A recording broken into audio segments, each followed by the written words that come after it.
ಆತ್ಮೀಯ H60 news ಅರ್ಥಾತ್ ಹೇ ಸೀತಾರಾಮ್ಗೆ ಸ್ವಾಗತ. ನಾನು ನಿಮ್ಮವ MI ಅಥವಾ ಮಲ್ಲಪ್ಪ ಜೋತ. ಸ್ವಲ್ಪ BJP ಬಗ್ಗೆ, ಅದರಲ್ಲೂ ಮುಖ್ಯವಾಗಿ ವಿಜೇಂದ್ರ ಅವರು ಅಧ್ಯಕ್ಷರಾಗಿ ಮುಂದುವರಿತಾರ, ಇನ್ನೂ ಮುಗಿತಾನೇ ಇಲ್ಲ. 20 ತಾರೀಕದ ಇವರು ಶಿವರಾಜ್ ಸಿಂಗ್ ಚೌಹಾಣ್ ಬರಬೇಕಾಗಿತ್ತು, ವೀಕ್ಷಣಾಧಿಕಾರಿ ಇನ್ನೂ ಬಂದಿಲ್ಲ.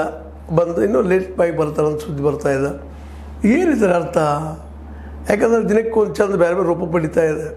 ಯತ್ನಾಳರಂತೆ ಸ್ಪಷ್ಟವಾಗಿ ನಾನು ಯಾವುದೇ ಪ್ರಸಂಗದಲ್ಲೂ ವಿಜೇಂದ್ರ ಅವ್ರು ಮುಂದುವರಿದು ಸಹಿಸುವುದಿಲ್ಲ ಅನ್ನೋಂಗೆ ಮಾತಾಡ್ತಾ ಇದ್ದಾರೆ. ಅವ್ರು ಹೊರಗೆ ಹೋಗಲೇಬೇಕು, ತೆಗಿಲೇಬೇಕು ಅಂತೇಳಿ.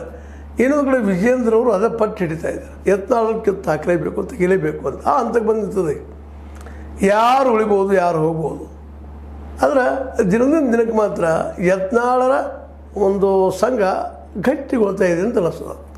ಯಾಕಂದ್ರೆ ನಿಧಾನಕ್ಕೆ ಆರ್ ಅಶೋಕ್ ಅವರಾದರೂ ಸಹಿತ ಯತ್ನಾಳರ ಕಡೆಗೆ ಹೊರಳ್ತಾ ಇದ್ದಾರಂತೆ ಸುದ್ದಿ ಬರ್ತಾ ಇದ್ದಾವೆ.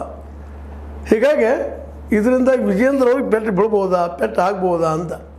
ಯಾಕಂದರೆ ಈಗಾಗಲೇ ಯತ್ನಾಳರ ಗುಂಪಿನಲ್ಲಿದ್ದಂಥವರೆಲ್ಲ ಘಟಾನುಘಟಿಗಳಿದ್ದಾರೆ ಅವ್ರವ್ರ ಕ್ಷೇತ್ರದಲ್ಲೇ. ಹೀಗಾಗಿ ಅವರ ಎಲ್ಲರೂ ಒಂದಾದರೆ ಒಂದಿಷ್ಟೇನೋ ಬದಲಾವಣೆ ಆಗ್ಬೋದಪ್ಪ ರಾಜ್ಯದಲ್ಲೇ, ಒಂದಿಷ್ಟು ಸೀಟ್ಗಳನ್ನ ಕೀಪ್ ಅನ್ನುವಂಥ ಮಾತುಗಳು ಗ್ಯಾರಂಟಿ ಅದ.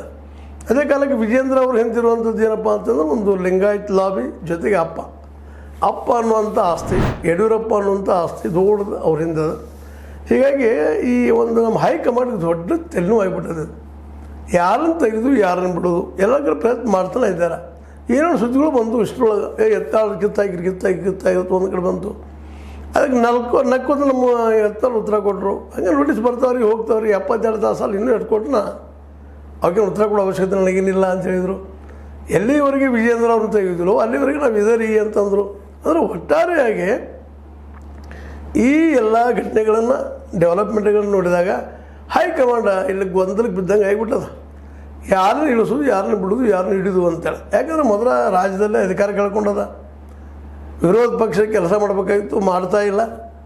ಹೀಗಾಗಿ ಭಾಳಷ್ಟು ಅನುಕೂಲಗಳು ಕಾಂಗ್ರೆಸ್ ಆಗಿಬಿಟ್ಟಿದೆ.